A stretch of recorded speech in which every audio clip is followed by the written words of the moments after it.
You're listening to Life, the Universe, and Everything Else. Today on the show, we're talking about the movie Trace Amounts.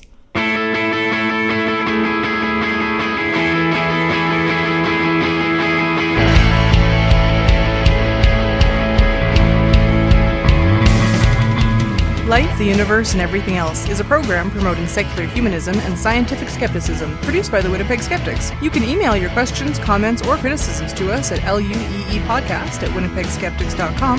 Show notes, references, and relevant links can be found at lueepodcast.wordpress.com or at winnipegskeptics.com/blog.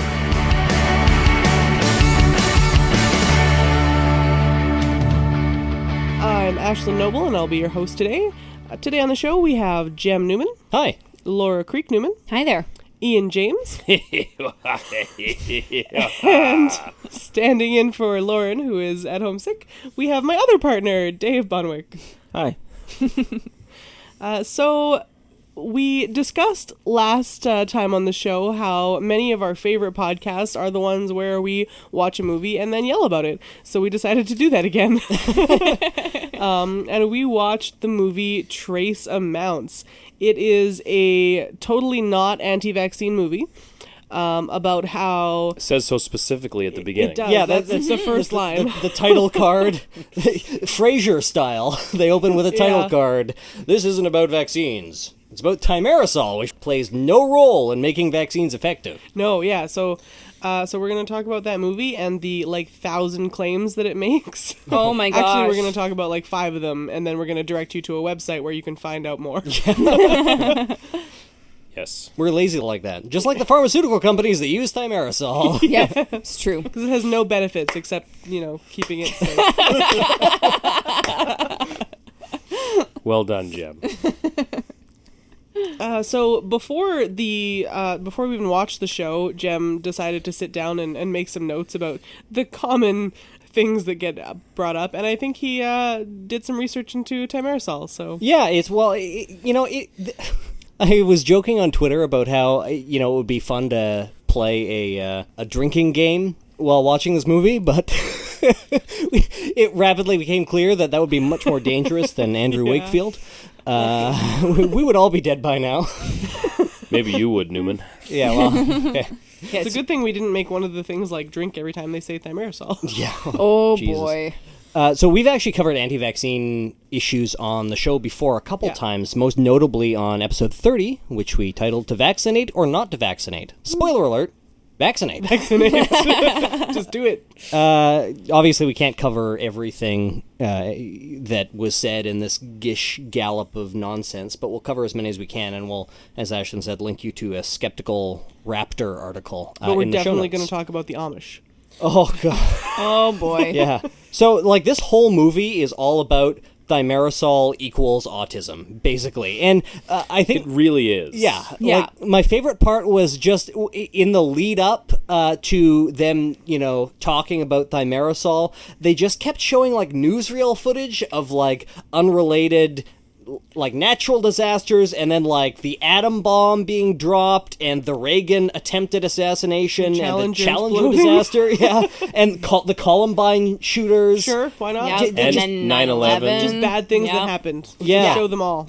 And that was supposed to be how we would know the timeline for things. Yeah, you couldn't show nice things, Well, and Or even just superimposed. dates. To be fair, superimposed as they went through this was the autism diagnosis rate of 1 in 10,000, and then as they got to, when they started doing better diagnosis, the number just kept 1 in 5,000, and then 2,000. I think you're jumping ahead there, Dave. Yeah, Right. yeah, exactly. They were implying that the rate of autism stayed the same throughout the decades. Yeah. And they would sort of Until Mercury. qualify every decade with a horrifying event. Yeah. You couldn't do nice events like, the Beatles or something in the 60s. It just Well, just actually, wouldn't they work. did have some sort of They had clip disco from, or something in the 70s or something. Yeah, that that's was also just kind of a horrible disaster. Well, that was a disaster.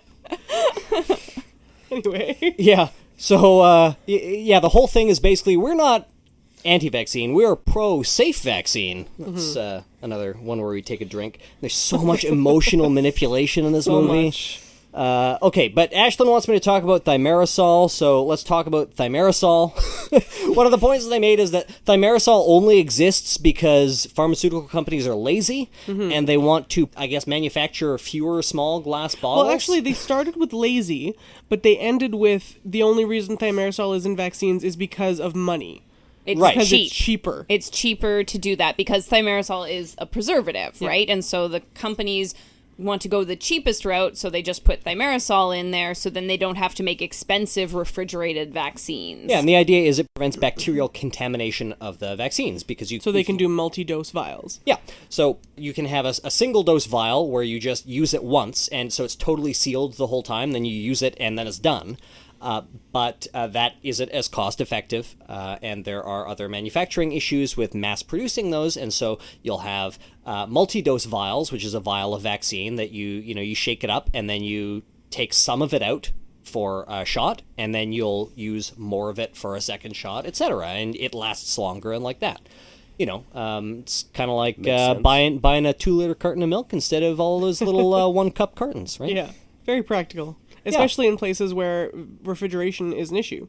Yeah, exactly. Like And shipping costs are an issue as Yes. well, right? Because Yeah, it's going 'cause to there's cost a lot less less glass involved. Exactly, yeah. and that's one of the points that they hit. They're like, between 2000 and 2002, thimerosal was removed from the regular childhood schedule of vaccines in the United States, but it was still being added to vaccines that were being shipped overseas. And, this outcry about, in this film anyway, about, why are those people still getting the mercury and, our kids aren't getting it anymore? And, well, the reason is, refrigeration and cost. There are different needs in the developing world. By doing that, it's a better way to get it to places where maybe refrigeration isn't always as available and costs are a bigger issue for them, and it's just getting the best thing. So I think, though, Jem, maybe you should tell us all exactly what thimerosal is. Yeah, sorry, I'm totally getting ahead of myself. So, thimerosal... Shocking. Yeah. Thimerosal is about half ethyl mercury, and the reason thimerosal is added to vaccines, and it has been for decades, is because it prevents bacterial contamination and growth. It's a preservative, as we've said. So by 2002, thimerosal was completely removed from the childhood vaccine schedule in the U.S., and I'm just going to quote, actually, from the Health Canada website here, which we'll link to in the show notes. Thimerosal is the most effective preservative and has been used safely for over 7 decades. Most vaccines licensed in Canada do not contain thimerosal. Only the influenza vaccine and some hepatitis B vaccines contain thimerosal. Theoretical concerns regarding possible mercury toxicity and a link to autism have been dismissed, with multiple studies that have found no evidence of a link. Thimerosal contains ethyl mercury in an amount well below established limits of safety. Ethyl mercury is eliminated from the body rapidly and does not accumulate, even in premature infants. This is in contrast to methyl mercury, which is found in many foodstuffs, especially fish, and which remains in the body longer and can accumulate. The 2007 National Advisory Committee on Immunization statement concluded that, quote, there is no legitimate safety reason to avoid the use of thimerosal-containing products for children or older individuals or pregnant women, end quote. But if you're middle-aged, stay away. So the bottom line is you're going to get more mercury and worse mercury, more dangerous mercury, from eating a tuna fish sandwich than you will from vaccination. Which this movie denies many, many times. Right. Yeah, Yeah. they explicitly state the opposite over and over And at again. one point, they claim that ethyl mercury, which is the form found in thimerosal, is more dangerous than methyl mercury. But if you actually look at the study that they're citing, all they found was that limits placed on ethyl mercury and methyl mercury are not comparable. You can't use a limit designed for ethyl mercury to Talk about methyl mercury and vice versa. Yeah. It didn't find So- that ethyl mercury was worse for you. So isn't that, though, what they were doing constantly through the movie? Because they Yes. kept talking about some safe limit, which I don't even know if they told us where they got this number from, because they just kept rambling all these different things. I think, and I can't verify this, but I think they were mostly talking about the safe levels of mercury in drinking water. That seemed to be the limit they kept going back to. And then extrapolating that to per body weight and such. That's one of the most hilarious things. It just seemed to things. make no So sense weird. where, like, what they were comparing. Yeah. And they never made it clear, and that's why all of us are so unclear, like, what exactly is the comparison here. So they were comparing the parts per billion allowable amount of mercury in drinking water to the parts per billion allowable mercury content in vaccines. And they're like, oh my god, they allow more mercury in vaccines than they allow in drinking water. That's awful. But when you take just a second to think about it, you're like, yeah, that's probably because presumably you're drinking more water than you are vaccines. The CDC recognizes that you're taking I don't know. When I get home, I like to crack a nice vaccine at the end of a hard day, sip it in front of the computer. Drink 7 or 8 ounces of it. Yeah, it's They made it extra scary by saying, like, it's 2 parts per billion allowed in drinking water. And they say it was like 50,000 parts per billion for this. There's 2 parts per billion allowed for drinking water, 10 million parts per billion of mercury in vaccines, and only 100 parts per billion to qualify as a hazardous waste. Right. So they want you to say, like, it's tens of times more dangerous than hazardous waste. Yeah, but you have to look at the dose and frequency of that dose as well. No, we like, don't. Yes, you do. I mean, No. like, Every bit of evidence can be taken completely out of context. And its dosage is the same as a glass of water. yeah. So like, if you let's say you're drinking 2 liters of water a day or whatever, you're getting your allowable limit is so much mercury, and you're getting like one tiny vial Maybe a injected couple once every few milliliters, months. Like, there's a reason that those are not comparable, right? Yeah. Especially considering that they're not the same mercury. Yeah, Yeah, exactly. I was actually going to bring that up. Do we think that they just messed up?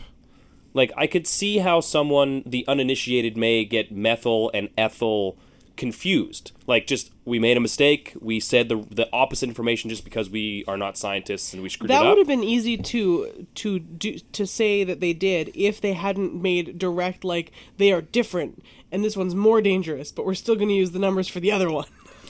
Because it seems like that's a fairly, like, it's a pretty important distinction to make. This one's pretty bad, and this one is, you don't want to eat it off the floor, but, it's not as bad for these reasons, XYZ.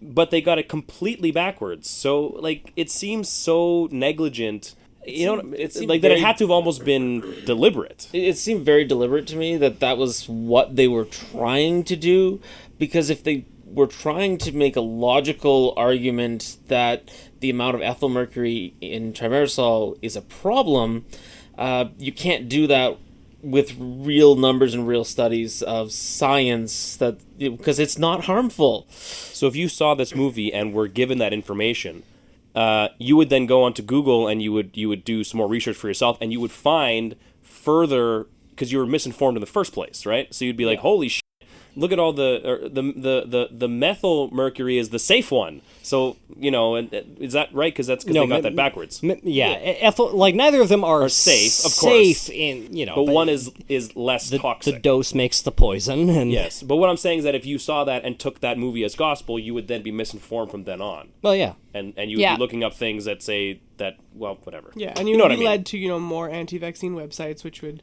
reinforce your... Yeah, because the only sources opinion. that you would find that would be along those lines is, like you say, anti-vaccine or other similar type of websites. And unfortunately, the way that our brains work, whatever information we're given first, we give more weight to. So if we find backups for that, even if they're on terrible, not credible websites, we're going to still be like, oh, okay, so this is backed up here. It's probably good information. Yeah, and all those things that are backing up on other websites are, again, using all the emotional manipulation and a lot more emphatic details rather than, well, it's not harmful, so we're not really going to talk about it because it's not a problem. Like, the CDC doesn't have a 10-page document about how not harmful thimerosal is. Yeah, that would be just a blank piece of paper. They had 2 It's lines. not What do you need? done. Yeah, well, like the CDC and Health Canada have pages about these things because people are worried about them because there's all of this misinformation and fear-mongering that's Right. going on. But they're part of the conspiracy. Right. Yeah, they're in the pocket of big pharma. One of the many like scream out loud moments in this documentary was when they said, and then this pharmaceutical corporation revealed that thimerosal was deemed unsafe for dogs. Yeah. And Laura just screamed, "So are onions!" Yeah, onions and chocolate. So I guess we gotta ban those too. Yep. Heaven forbid. Why is unsafe for dogs the? Yeah, since when is criteria that we're the using here. benchmark for don't know. human safety? If it makes a dog sick, I don't know if I want it because dogs are adorable. Not as much as cats. But Dogs also still. eat their own poop all of the time, But Ian. And look I how just healthy really they like are. I should the- start eating my own poop. I just Please like the don't. graphic where they went through the whole list of moles and voles and mice Yeah. and All then the different monkeys. rodents and oh, then and monkeys. yeah, this is also bad for babies. So they had them all on the same screen as they added Moles, in rolls, each one, rolls. and then 2 pictures of like humans. Yeah. With no correlation of the science. Yeah. Oh, I'm sure we're going to get to correlation in Yeah. Okay. So let's talk We're about not good at correlation staying on here. track here. So one of the main claims this in this movie. movie is that this documentary, you can hear the air quotes, I'm sure, is that it's the sound air quotes make apparently, is that the increased prevalence of autism diagnoses, as we said, starting many decades ago with 1 in 10,000, and now I think the current rate is 1 in 68. I think so. That was That's what the are movie said. diagnosed with autism, and the claim is that this correlates very well with increased exposure to mercury, primarily as a result of thimerosal in vaccines. I feel this is like the banner of this movie. Yeah. What you're saying right now is definitely the linchpin of this movie. So obviously, most of us recognize that correlation does not necessarily imply causation. In a lot of cases, correlation will imply causation, but it is a fallacy to assert that because 2 things are correlated, therefore the one caused the other, or the other caused the one, or they were both caused mutually by something else. What they fail to really address is all of the glaring problems with that correlation that they're trying to make. In 2002, thimerosal was completely removed from the childhood vaccine schedule in the U.S., as we mentioned a couple times already, and similarly in Canada, and we have not seen levels of autism drop. Although the movie did say that in Denmark the levels dropped. Yeah, and this is actually a common claim that you'll see made, that there will be minor fluctuations in reporting all the time, month over month, region by region, and as soon as one of them is on a downward spike, it's kind of like global warming deniers who are looking at like month by month temperatures reported, and they're like, oh, see, over these few months we're seeing a downward spike. That means global warming's fake, But you're actually just looking at very tiny fluctuations. And overall, we have not seen a turnaround in these autism rates. In fact, the so-called autism epidemic is probably, we're not entirely sure, but it is probably largely not a real epidemic, in the sense that we aren't having a larger number of people who have autism. Instead, most scientists who study it seem to think that the increase in autism diagnoses is a result of increased awareness in the population that autism is a disorder that their loved ones might be affected with. It is a result of changing categories and diagnostic substitution. So people who might have been diagnosed with something else are now being diagnosed with an autism spectrum disorder. And indeed, autism is now seen as a spectrum spectrum rather than something that you either have or that you don't. So these massive numbers that have gone from 1 in 10,000 to 1 in 68 people. That's 1 in 68 people are on the autism spectrum. That doesn't mean that, as the movie was fond of showing, these people are like shaking and banging their heads against the wall and refusing to make eye contact and totally nonverbal. Yeah, they presented it as if that's what autism was. They presented it as if autism is you're completely nonverbal, you can't sleep, you're jittering, you're there was no examples of like a higher functioning person with autism. Yeah, well, absolutely. I wouldn't say that's exactly true because he never said he had autism. The documentarian here, this guy claimed that after getting a tetanus shot, he felt sluggish and was jittery, and the implication, it was heavily implied that he had some sort of autism-like disorder. Well, I think what he was really getting at was that he had mercury poisoning, and they also did like a really weird thing where they tried to show that autism was the same as mercury poisoning. Yeah, that was the other big implication. And that autism here. could be cured. Yes. Like mercury poisoning. Although via chelation. Yes, they did say that. They didn't make a lot of noise about that, thankfully, and they did put a small disclaimer on the screen saying not every child responds to treatment for autism. So but there was put that. a lot of work into equating mercury poisoning and autism. It was very strange. And then saying they were at one point basically saying, autism is mercury poisoning, but thimerosal is causing autism, which is totally a thing, except in half an hour later we're going to tell you that it's not a thing, it's just mercury. It was very strange. Yeah, and this guy was self-diagnosed and self-treated. He read a book about chelation therapy and then decided, oh yeah, that sounds good. And so and then chelation he gave himself therapy, mercury poisoning again. Yeah, right. By On purpose. smashing a bunch of fluorescent light tubes. So chelation therapy is necessary in the cases of heavy metal poisoning, but people should be aware that it's incredibly unpleasant and dangerous in a lot of cases. And there was actually a 5-year-old child, an autistic child, who died about a decade ago because his parents were giving him chelation therapy to try to cure his autism. It's not something to just try on a whim. Sorry, Jim. I don't actually know. What is that precisely? So chelation therapy is a type of therapy whereby you will take a chelating agent that will bind with the heavy metals and try to flush it out of your system. Okay. It's in appropriate medical uses. It's used for, say, lead poisoning or things like that. Okay, so it'll attract all the bad stuff, and hopefully it'll get it out of your body rather than let it run rampant through your system. Yeah. Right. And as because a lot of these things will build up in your body, like methylmercury will. It'll just kind of build up, and you'll get to toxic levels, and you'll die. So the dangerous part of this procedure would be that you take these chemicals or whatever, and it doesn't get flushed out, so it just gets accumulated in one spot, kind of idea. Well, those chemicals on their own in an incorrect dose can be toxic. That would do it's it. just like kind of like radiation or treatments. just like if radiation on its own, not too good. Exactly. And it's the same thing with chemotherapy for cancer, for example. Right. Chemotherapy drugs, a lot of them are very highly toxic. However, cancer's bad, right? Cancer's very bad. Yep. We need to do something. So in that circumstance, it is good it's often a good choice for people. But if you're an average healthy person, don't go taking those drugs. Because they're going to do more harm than good. Don't go taking those drugs. Or even not if you're just if I tried.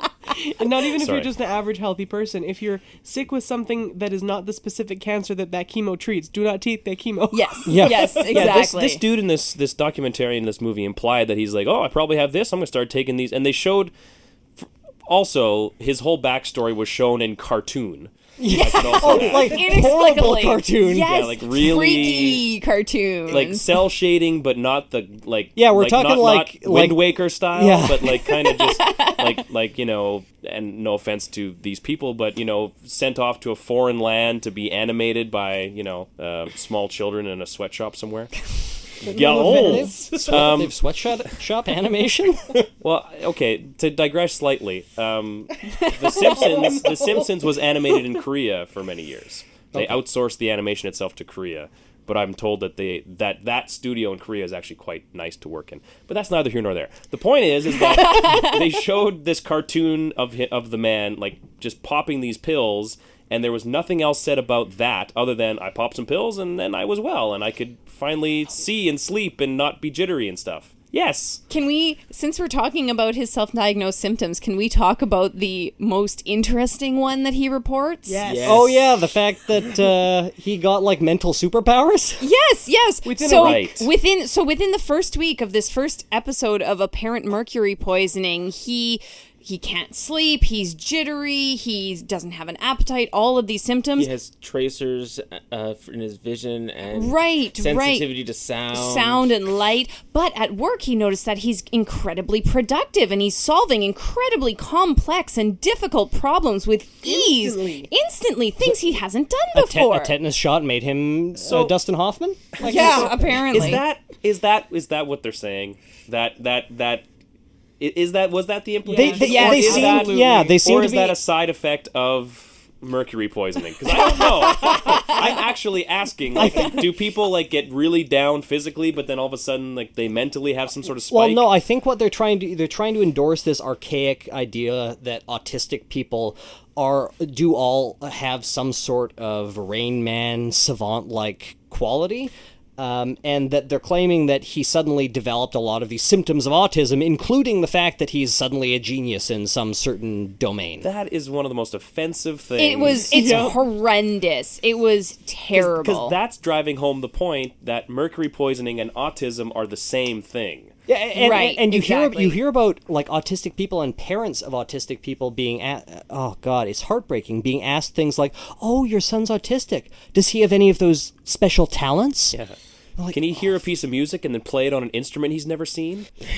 It's just awful. Well, and the part that really annoyed me was they never said when he cured himself, did he get dumb again? Right, and he also Say anything they also about said it. that he had the second bout of this affliction, whatever it was, Yeah. right, when he ran into the fluorescent light or whatever. And again, it would have been nice to know, did he get smart again? Should we all be hitting ourselves in the head with fluorescent lights to make ourselves smart? No. But the movie said No. But Never. Mercury is bad. Do not They were intentionally very inhale clear it. about that. Yes. Yeah, well, that is true. Later- That That is was the true. one They thing never, we could agree with them on. Yeah, they Mercury's never bad. once said that Mercury mercury's bad. good. Yeah. Yeah. Later in the film, they were talking about all of these sort of like atmospheric pollution of mercury in trace amounts bioaccumulation. and bioaccumulation, from everything from coal mines to industry, what have you. And we're all like, yes, yeah, exactly. That's terrible. Yeah. We should not be allowing this to happen. Mercury from factories to the air to the rain to the Yeah. river systems to algae to small fish to big fish to fishermen to families. Hold on. That's just how mercury gets into humans. Also Absolutely. portrayed in a cartoon, I should Yes. Yes. But a much better That was cartoon. okay. That was, Yeah. that was a good cartoon. That one was okay. I made sound effects. We're like, for the yeah, fish. we have no argument. What the hell does this have to do with thimerosal? Yeah, exactly. Exactly. Yeah, that was... You can't just throw one grain of truth Yeah. into a movie. Speaking of what the hell does this have to do with thimerosal, one of the earliest things that they did in the movie, and this is another okay, take a drink moment, is they quote Wakefield. So Andrew Wakefield's fraudulent study, which you may remember was published in The Lancet in the late 90s, purported to find a link between the MMR vaccine, so the measles, mumps, and rubella triple vaccine, and autism in children. The study was later retracted by The Lancet, and Wakefield was struck from the British Medical Register. That's like the equivalent of having your medical license pulled. Yeah, I think it's important to ram home that is like serious stuff. Yeah. You have to screw up really badly Really bad. to do that. So aside from the fact that the study's sample size was incredibly small, like less than 20 kids, the data was found to be fabricated, and Wakefield had several undisclosed conflicts of interest, including a patent on a competing vaccine. Yeah. And also, the MMR vaccine did not contain thimerosal. There was no mercury in it. Why are they quoting this guy? This is right after they say, we're not anti-vaccine. We're just, we think safe that vaccines. thimerosal shouldn't be in these vaccines. And why are you talking about Wakefield then? Because that's the hot ticket item, Jem. To get people riled up like you. Every time I see his dumb potato face, I just want to smack it. Jem Newman wants to hit potatoes. It has nothing to do with the fact that it's just... Doesn't like potatoes. God, I love... Potatoes are delicious. I don't know. It sounds like you're pretty mad at them. Just saying. And there's nothing wrong with having a potato face. I myself, I have a tomato face. You should see how red I'm sure I am right now. I took a picture that we can post to the page because You are turning red. Jesus. the exclamations that are coming out of Jem's voice are only matched by his arms. and I felt bad that our listeners could never see this, and so I just felt like I should snap a picture in this moment. So I'm thinking video podcast. No. All right. So we were talking about correlation and causation. Thimerosal was not in the childhood vaccine schedule, but it is true that, as I mentioned earlier, there are some vaccines that still contain it. So hepatitis B, but most notably the flu vaccine. And the flu vaccine is recommended for children and for pregnant mothers. And everyone, do it. Go get it. So what they're saying is that, sure, the regular childhood vaccine schedule doesn't contain mercury anymore, but kids are still getting it from their flu shots. Now, they didn't, sextuple the amount of mercury in the flu shots, so they're getting much less. But I guess the implication of that whole food chain diagram that we were talking about is that there's a lot more in the air. So maybe that's why the autism rates haven't dropped off. But even so, in certain jurisdictions like all of California, even the flu vaccines are not allowed to have any thimerosal in them. Because of panicking people. Yeah, but the autism rates in California are not dropping off. Same as everywhere else. So even if correlation did imply causation, there's no correlation here. And the funny thing about correlation and causation is that if you really want to graph correlation and causation between thimerosal and autism rates, what you really should be graphing is correlation between organic food purchases and autism rates, because man, does that match perfectly. We should link to that beautiful website where you can see the correlation between just bizarre things that happen to have the exact same curve. Remember when that was going around last year? Yeah. We'll be sure to link to that on the site. All sorts of goofy graphs that are the exact same link, and you can sometimes there was one where you could play with it, where you could just pick a few things and try and match them up. Yeah, it was a lot of fun. At tylervision.com. It's called Spurious Correlations. Yay! And one of the best ones is U.S. spending on science, space, and technology correlates strongly with suicides by hanging, strangulation, and suffocation. The correlation is 99.79%. I like the title of the next one. From 99 to 2009. Another fairly strong correlation is the number of people who drowned by falling into a pool correlates with films Nicolas Cage appeared in by year. So the more films Nicolas Cage appeared in, the more people drowning in pools. I think that's perfectly fine. That's science. That sounds like science to me. Here's another one. Yeah, just the last one. Per capita cheese consumption correlates with number of people who died by becoming tangled in their bed sheets. It's a strong correlation, too, guys. Yeah, but there's how many people can that possibly be? How many people die by being strangled in by their bed sheets? Do you actually have that number there? Yeah, it is in 2009. Bedsheet tanglings resulted in 717 deaths. Wow. Yeah, and that is in the United States. Children. Probably both. Probably a combination. We should really start looking at banning bed sheets in that case. Yeah, Exactly. Those are terribly dangerous. I hope they don't put bed sheets in our vaccines. Jem Newman. All right. No, but when can we talk about the Amish? Okay, yeah. Oh, Let's do it now. Oh, So they took their documentary cameras to an Amish community, and they were talking about vaccines and how the Amish choose not to vaccinate their children because they believe that is getting in the way of the will of God or whatever. which is terrible. Yeah, just like bandages are getting in the way of the will of God when you have a knife Absolutely. fight. I just loved your. I'm sorry. I just loved your like or whatever. Like, it's getting in the way of God or whatever. Yeah, you know, whatever bullshit. It's just super. That's basically just- how I feel about it. I know, but that was what was good about it. I just or whatever. I don't know. Sorry. This is what they believe, and sure. So Actually, I'm sorry. Can I interrupt you for a second? Go Is for that what they? Is that yeah, what Well, they were that's- like? They that's don't what- do that because of religious reasons. Okay. That's Sorry, that's I what didn't know the person that they interviewed had said.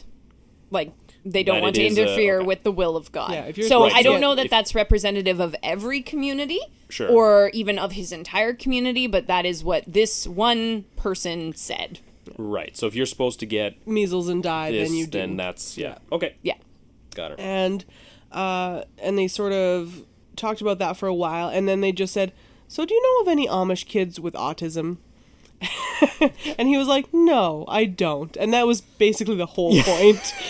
Oh, he asked some other Nope. random young buggy I know, driver the yeah, same but question. That was and the whole Some buggy driving, well, he beard was wearing. he was the buggy driver. Like No, he like, was that's just what he like was doing. a I know, 20-year-old kid. He was They the didn't buggy give him driver. names, He was yeah. he didn't even have a name or anything. Like he was So- just the kid driving the Buggy buggy. driver number one. So they talked about how, Hamish. the Amish communities, you don't see any children with autism, and they talked to a random doctor where they didn't say whether he had any He's association. never seen an Amish patient seen with an Amish autism. patient with So my autism. question is, has he ever seen an Amish patient? My question is, why are you talking to Amish people about science? Oh my Good god. point. Also, wasn't the extent of the interview with that doctor just those exact words? Yeah. Ever seen anybody, any Amish person with autism? Nope. Nope. And then cuts, and then it just went on to something else. Essentially, He could have easily said no, but, and then Yeah. blah blah blah. There was a few of those cuts in the movie. there Oh, were definitely a few. They there was a were glaring one. Yeah. yeah. Sorry. Was there go anything ahead. else you wanted to add about the Yeah, Amish and yeah. I just autism? want to talk about how, back in the good old days of disasters and 1 in 10,000 autistic people, this is probably what we're seeing in the Amish community, is that they're not seen as autistic. They're seen as, these people are maybe a little bit slow to pick up on things, or they're just punished a lot by their community for being different, and they're forced to either figure it out and fit in and cope, or they get ostracized, or they die young because they can't cope. And so they're never diagnosed as autistic, but they have autistic people. I mean, I think that's a fairly reasonable... And it's yeah. possible, maybe they don't have as many autistic people, but it's really not a determination that I feel that this movie is qualified to make. No. They also don't have as many people. Yeah. Right. Because, you're asking one doctor who may have a practice near an Amish community. Hey, ever had an Amish person come in with their child who's autistic? Well, no. But there may only be 300 Amish people living next to him. Well, so it's such a small sample size that when you ask one Amish person, have you ever seen another Amish person who's autistic? And they say no. The movie's seeming to imply that, well, Amish people don't have autistic... Amish communities don't generally have autistic people. But you're also taking such a small sample size that, well, that's only one guy's opinion. Now, That's well, fine. there are people who there are some, and I think they showed headlines from a couple of journals. I don't know what the impact factor of these journals are, or what. I do know from doing a couple quick checks that a lot of the papers that they reference are published in predatory vanity journals. Well, and that's the thing, because they would show a clip with the title of this study, and they would say, and this study was published, and this one, and they would just put them on screen so fast you could almost not even read the titles, but you could almost never see the actual name of the journal or the authors or anything. So yes, almost anybody can publish a study almost anywhere. And all of those things that they did quote, most of them they only quoted the hypothesis, Yeah, not any results. So, Yeah. but there are some of these study titles that we Studies. saw What was it? that were talking about, the Amish anomaly. Yeah. Why don't Amish? So this idea is out there. Yeah. It's I not don't- something they just wholesale made up. Yeah. But it's not something that's credible. Yeah, one of the things that, just really quickly, about the sort of information that we were given in this movie, it seemed to be becoming very fast and furious. Yeah. And they were, granted, it was kind of hard to pay attention because it was just so maddening to listen to in the first place. But they were really, really bombarding you with so many different, like, well, this study and this study and this study and this doctor and this doctor and this person and this person. I don't know if they were doing it on purpose or they just expected us to sort of follow along, but it did seem like a lot of information coming at you full force, you know, to try to get you to understand this whole big web of whatever that they're trying to weave. Did anybody else find that it was just absolutely so many characters and this person and this doctor and this absolutely this and lawyer, that's a tactic, right? If you throw enough at them fast enough, they can't, one, digest it all, two, they can't actually critically appraise all of it, and three, you just get this general idea, especially for somebody who's maybe new to the concept or whatever. Look at all this evidence. There's so much that we can't even cram it into this. Yeah, exactly. Yeah, it could be 100% bullshit, but you know, they look can't, how much of it there is. Exactly. When your evidence is presented in piles, just like bullshit, it might just be a pile of bullshit. Like, this is a classic. Whom? Who said that? Me, just now. Jim? That's just what I said. You know, I want that T-shirt, sir. If your unit of evidence is the pile. How many piles of evidence do you have? I have 4. Go to the website for your T-shirt. Yeah. Pilesofevidence.com. Pilesofevidence.com. Oh my god, I need that. I have to see if it's registered. So speaking of these studies, the film featured prominently Mark Geyer and his son David, and it said both Mark Geyer and his son David believe that mercury causes autism, but the papers they published have been picked apart by scientists. Like, oh no, scientists, by the medical community. Or oh no, they picked apart their studies. My God, the humanity. Yeah, because those shameless studies couldn't stand up to, rigorous scientific peer approval. Yeah, exactly. One moment. That's part of science. Pilesofevidence.com is currently available. Not for long. Love it. I have a feeling that by the end of this podcast, it will no longer be. And there will be a graphic up. This movie was hard to watch because it kept coming back to like these emotional appeals, and they'd like intercut random talking head segments with like bombs going off and stuff for no discernible reason aside from the fact that, thimerosal is like a human rights crime or something. And there's just so much blatant emotional manipulation. They showed all sorts of, vaccine rallies, in Washington, and you had all of these kids speaking at microphones, and we're talking like 10-year-old kids. And when I saw that, I hate seeing kids wearing T-shirts that say "vaccines harmed me." Yeah, like oy vey. And yeah, I mean, we can all understand that there are people who are afflicted and they with very intense autism, whatever you want to call it. And they were showing those a lot in very sort of appropriate places in the movie of the very, sort of, I don't know how to put this delicately, but you guys symptoms? Yeah, with people, hitting themselves and just the very, very intense autism throughout, and sort of interspersed with the kid that cured himself or whatever that one they was. did show a story of a kid that through diet changes and supplements and yada yada, chelation and this and that, now he's autism free, and he talks about how when I had autism and tells them all these things that he couldn't have said before, right? And it was that's like, because first of all, that's not true, or that it might not be. There's not no true. reason to think it is true. There's no reason to think it is true, and there's many questions that we would ask and be to this family. And if they're happy and everybody's good, then maybe we have no right to say anything.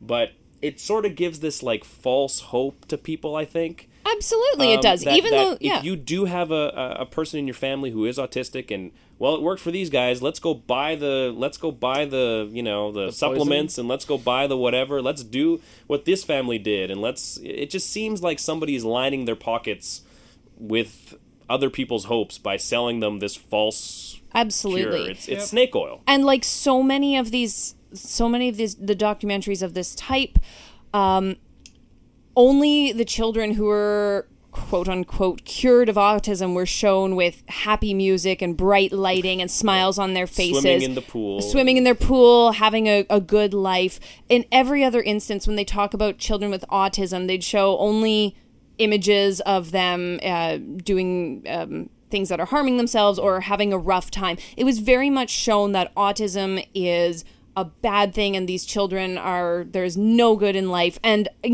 like, I don't have a child with autism. I don't know what it's like to live in a family that copes with that every day. But that you're just devaluing these people's lives by showing this. And it was so infuriating because there are so many people out there that do live with it every day and don't have terrible lives. And there's families who make the best of whatever they're given. And you are not showing all of these people who go through all the things that or other anything people do. On the spectrum. Exactly. And now all you think is that, this is and we were talking about this earlier. This is autism. They're showing you what autism is. It's this rough going, hard life or whatever. So you better not get your kids vaccinated because this is what's going to happen. This is going to be your life. And it's terrible and it's so bad and there's nothing good about this. So it's better to risk all of the things that you could get vaccinated for because having autism is way worse. Yeah. Yeah, that's exactly it. My kid's got the measles, but at least he doesn't have autism. And I mean, I know this movie in particular wants safe vaccines, not just they just want the thimerosal removed, in theory, but most of the people who are anti-vaccine are just, no, vaccines are not good, and I'd rather have measons. Right, because, you just get a rash for a couple days, then you're fine. Yeah, all good. Unless bad things happen and you get the complications, of which there are many, and they're far more severe than autism. In theory, yeah. One of the comparisons that I kept coming back to is that, what we're seeing right now is a massive conspiracy cover-up, just like we saw with tobacco companies. Yes. And that these pharmaceutical companies, which, are no saints, I mean, they're multinational corporations. Yeah. If you expect a corporation to behave ethically, I don't know what the hell is wrong with you, but, I fundamentally don't understand your perspective. Corporations are terrible. Down with capitalism, etc. Anyway. Anywho. Corporations bad. They did a lot of talking about how, like, this person at the CDC went and worked for Merck or went and worked for Eli Lilly afterwards or before. And so... And they also, tried to, subtly say that Eli Lilly, murdered a bunch of meningitis patients. Yeah. In the but 30s just tried to, imply it with without... thimerosal. Yeah, with thimerosal. Yeah, they just stuck them full of thimerosal just for no reason and murdered them. But was weird. But the talking again with the cigarettes, the talking points of putting the C-SPAN videos of the guys defending tobacco and Paul Offit talking about the science of just straight side to side, just juxtaposition. Yeah, just isn't fair, and you can't. I mean, granted, both of them did go on and say our product is not harmful. One of them was telling the truth. And it wasn't the guy with the cigarettes. Yeah, and the difference is with vaccines and that there is a measurable benefit. So, and we also know that there is an inherent risk with these things because any kind of medical treatment, there is an inherent risk. We try to minimize it. We do the best research that we can. We don't want to make a lot of people sick, but there is an inherent risk in doing that. Smoking, there is no benefit from smoking, right? And that's the thing. Yeah. And so they were trying to equate the two things. But they're trying to equate the two things. Like we're saying that they're using the same rhetoric, but the thing is the tobacco companies, there is no benefit to it. It was completely profit driven. It was completely deceptive. It is something that nobody needs for any reason, right?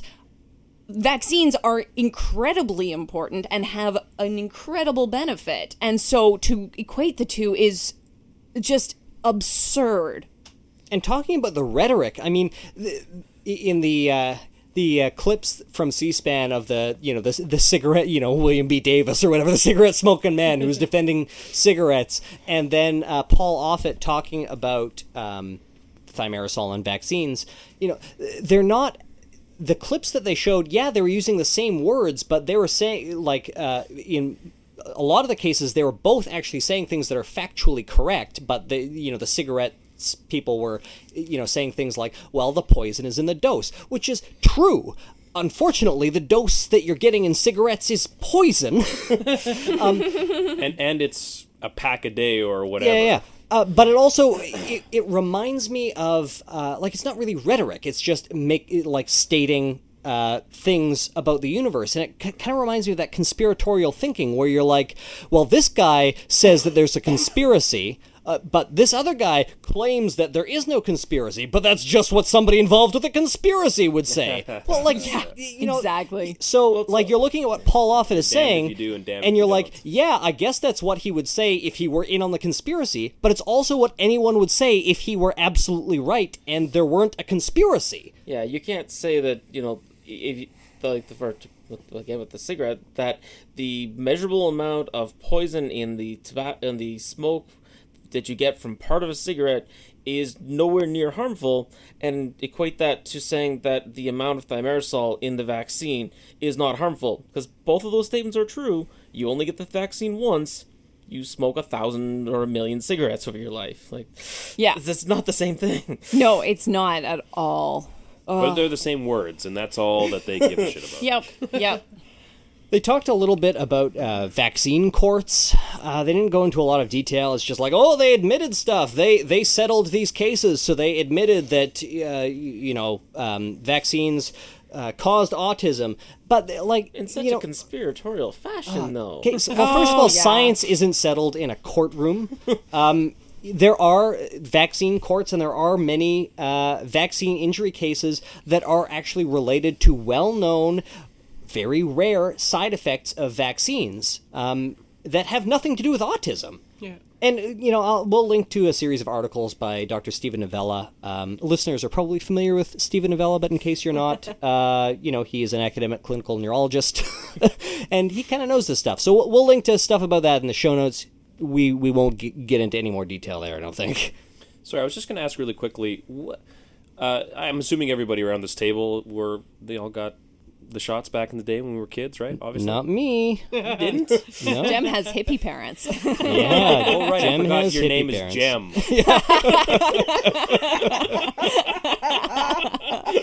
Sometimes we forget that, right? Yeah. It's not a normal name. It's not, knowing you for so long. That's it's the canary in the coal mine. Yeah.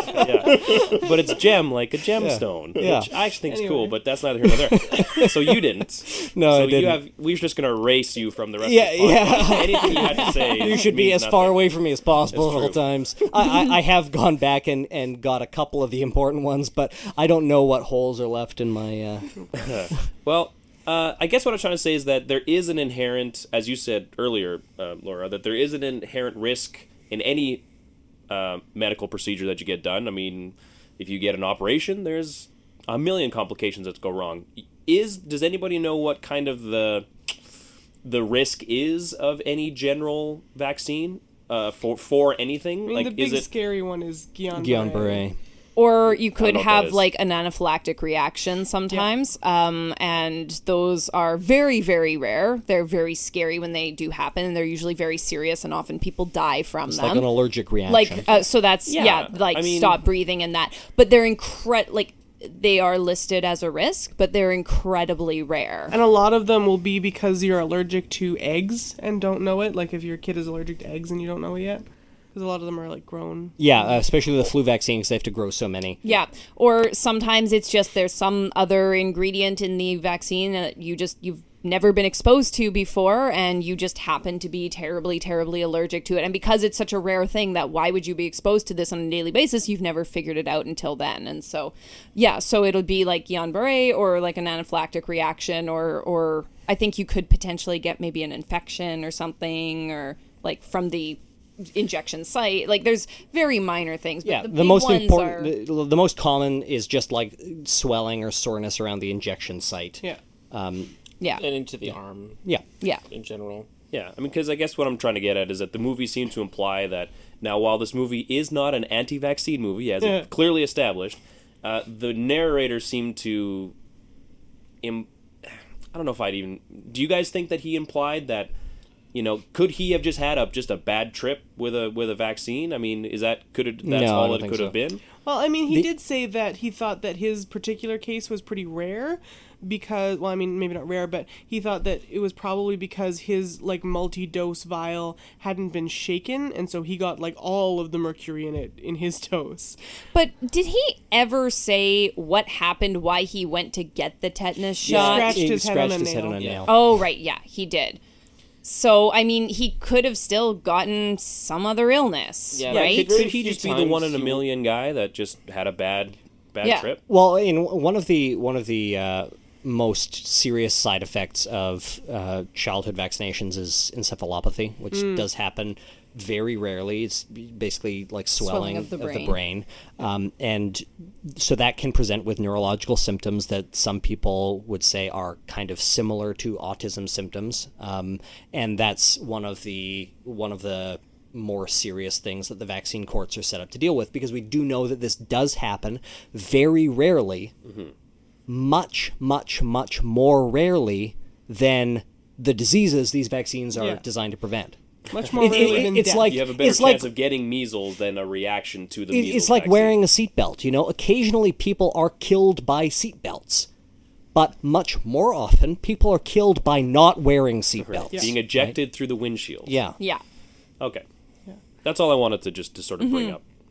And I think that my case is actually pretty interesting because if I had gone on to develop autism, my mom would definitely be one of these anti-vaccine parents for sure. I got most of my vaccines, but I got one dose of the pertussis vaccine, which you're supposed to get 3 times, and had a really weird reaction to it, according to my mom. I don't remember any of this, and was screaming for 3 days or something. I really didn't appreciate it. But I guess she wrote that one off and gave me the second dose, and the second time I was just catatonic for 3 days, and she thought I was gonna die or something. And so I never got the last dose, and Because the last one would have evened out. But ever since, I haven't gotten any of the booster shots for tetanus, or sorry, not for tetanus, for pertussis, for whooping cough. And now I discovered that to get into the program that I wanted to get into at Red River, you need to have the pertussis vaccine, and my doctor just will not give it to me. Because she's worried that I'll have some kind of reaction, and she doesn't want to be responsible for that. So I guess I could just go to a clinic and lie about it and get it, but yeah, I don't know. Get it at a hospital where they might have to admit you. Yeah, but so I don't know whether that reaction that I had was caused by the vaccine, whether I had some weird allergy to just this one vaccine. I've had other vaccines since, I've had no problems, or if it was just my mom overreacting to some sort of weird correlation. I don't know. Yeah, I think a lot of, especially with some of the parents in this movie that they paraded out on the screen, it did really feel like, and I mean, I'm not, first of all, I'm not a parent, so I can understand how if your child does develop autism, that you would look for any reason why that happened, because you need to have that reason for some sort of mental satisfaction. The to universe know. needs to make sense. The pieces need to fit absolutely. together. Yeah, so you need to, I'm going to look back, it was probably that cheeseburger, it was probably that whatever, and I think vaccines are an easy one to blame, that, you're pumping my child full of God knows what. Yeah, that's what caused the autism. So I can totally understand that, but it did, it just sort of seemed like they got these parents out to blame. They needed to blame something, and vaccines are an ezy one to blame, it would appear, and it was just heartbreaking that, and again, I'm not a parent, I can't understand, but sometimes, shit happens. The universe is not a perfect place, that sometimes bad stuff's going to happen to you, and it just, for no reason whatsoever. You don't deserve it, you didn't do something bad in a past life that somehow now you're paying for it. That's just what happens, man. And that's, I can understand how that might be a very hard thing for someone to accept. So I have an idea that I want to run by you guys. Trivia? No. I've just been thinking for a while about why people believe the things that they believe. And I think that fundamentally... Isn't that what this podcast is about? No. I have an idea for a podcast, guys. Yeah, I think that we talk about how people, make common errors in thinking, they commit logical fallacies, they have cognitive biases, but I think that all of us fundamentally, unless we really, really try, are just incredibly lazy thinkers. Yep. And I think that for a lot of people, we're just kind of blank slates on a lot of subjects, and if we come across information... And, this is like, just talking about like chain letters or whatever that your relatives send you in your email. You come across information about something that is unfamiliar to you, you just tend to go, oh, okay. And we add it to our worldview with minimal vetting, if any. And then when we come across information that we aren't a blank slate on, that we have already integrated something about this subject into our worldview, suddenly you have a problem if there's a contradiction, and it seems like people just prioritize whatever information they happen to stumble across first, because that's what they currently believe, and it doesn't matter if they don't have a particularly good reason. Yeah, and that's why so many people end up with the same religious and political beliefs as their parents. Just like, that's what I came to believe first for whatever reason. I'm not going to think back to the moment when I started believing this, because you might not even have access to that information. Yeah. We don't remember why we think things. We just know what we think, and therefore that's crazy. right. Yeah, that's crazy to me. Like, well, I mean, now granted, there are... you can't remember every damn bit of information from your whole life, but yeah, people like, as simple as like, well, why do you believe in God? Well, I always have. Well, but, okay, but that doesn't really give us any information about why you do. Because you said, Jem, you may not even be able to remember. You were told when you were 2 years old, this is how it was, and you were told when you were 3 and 4 and 5 and 6 and 10 and 12 and 18, and you were just told the same thing your whole life, so that's what you believe. Like when you said you were told that milk's no good for you or whatever, right? Yeah. Didn't your dad teach you that? Yeah. No joke, like that's what you told me absolutely. that one, right? Yeah. That your dad taught you for years and years that milk's no good, and then did you remember the time when you discovered that milk was what it is? I was having an argument. Was I having an argument Probably. with you, Laura? Probably, yeah. And it was just like, no, I'm pretty sure milk isn't good. Look, I will find evidence that says that milk isn't good. And you're like, well, but then there's this other evidence that says that it's... Well, my evidence is better. Because I found it. We were all young once. Yeah, well, we do tend to believe our parents, contrary to, as children, for certain, we tend to believe the things that our parents and our friends and teachers tell us, because they're an authority and they obviously know considerably more than we do. And I just find, becoming an adult and my parents say things and like, I know that's not true.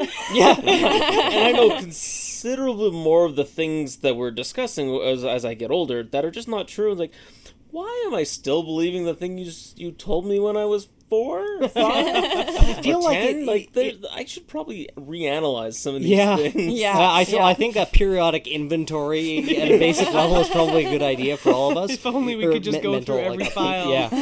Yeah. It's like data is out of date by decades, and even then it was wrong. That file is corrupt. I feel like it's deeper than that, though. Like, I feel like in a lot of cases, we're just talking to somebody, and somebody's like, "Oh, hey, did you know that camels actually don't breathe oxygen? They breathe, primarily methane." You're like, "Oh, Sure. cool! I Yeah. didn't realize that. Interesting." We got a planet for them. Yeah, it's not just the deep fundamental things about us. It's the everyday minutia that you accept the first thing you're told because it's not super consequential, whatever. Sure, I believe what you're telling me. And then if you repeat it. Yeah, and you tell it to other people if such a thing comes up again. Mm-hmm. And if you find something that contradicts it, your first reaction is almost always, well, no. It's this other way that I was told first. Yeah. It's methane that they breathe. So it takes work to overcome that. Yeah, and that's called the backfire effect. Yeah.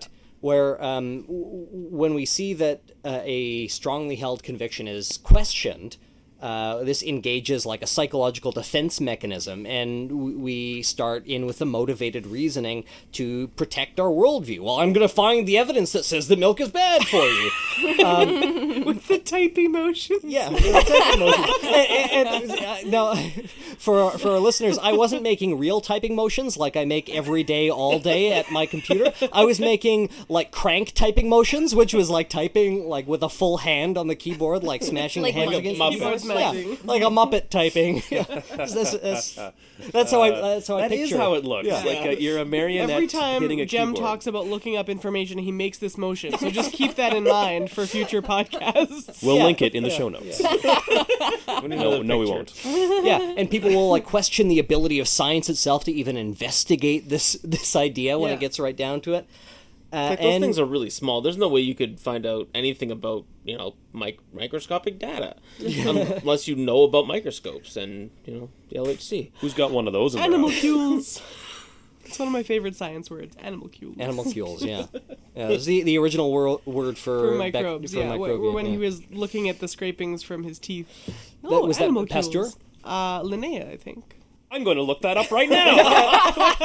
Yes. I don't believe you. Well, one of you is probably right. So speaking of animalcules, I just wanted to mention Kira's favorite book right now is this alphabet book that we were given by a friend of ours. And she just loves it, reads it every night, and it's got, a different animal for every letter. Except for a couple, like, for whatever reason, for you, they decided to go with underground and show some underground animals instead of picking an animal that begins with you. Like a unicorn? And it's funny you should mention that. Because, first of all, she thinks that there already is a unicorn in the book, because whenever she sees the reindeer, she calls it a unicorn, which I think is funny. Okay. She already, Pretty close. yeah. Pretty close for a 2-year-old. But for Y, all of them are real animals, except for Y, instead of going with, like, yak or something, Yeah. they went with Yeti. Whoa. Yeah.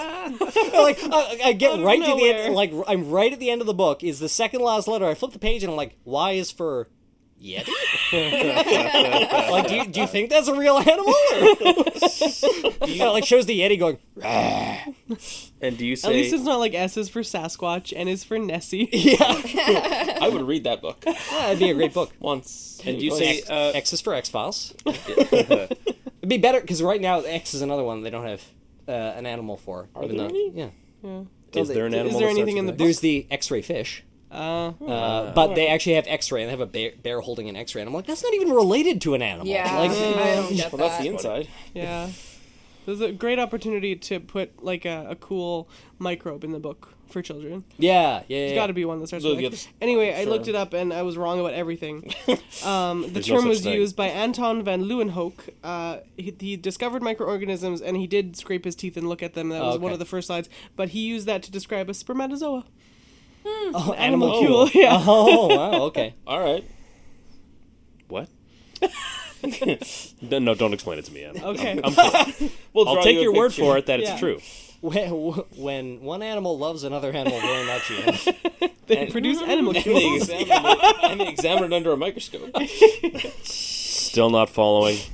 All right. I'll get Do there. we We'll have get to some any videos more later. good points from the movie that we want to go over? Yeah, we should really wrap this I up. don't think so. Okay. Done with this. It was So it was It was it was pretty really bad. bad. It was really upsetting. It used a lot of really unnecessary imagery. Yeah. And it just smashed information after misinformation at you until you kind of give up. But we'll link you guys to a great website that did a great job of taking down every claim in the movie, Yeah, apparently, pretty much. which is pretty incredible.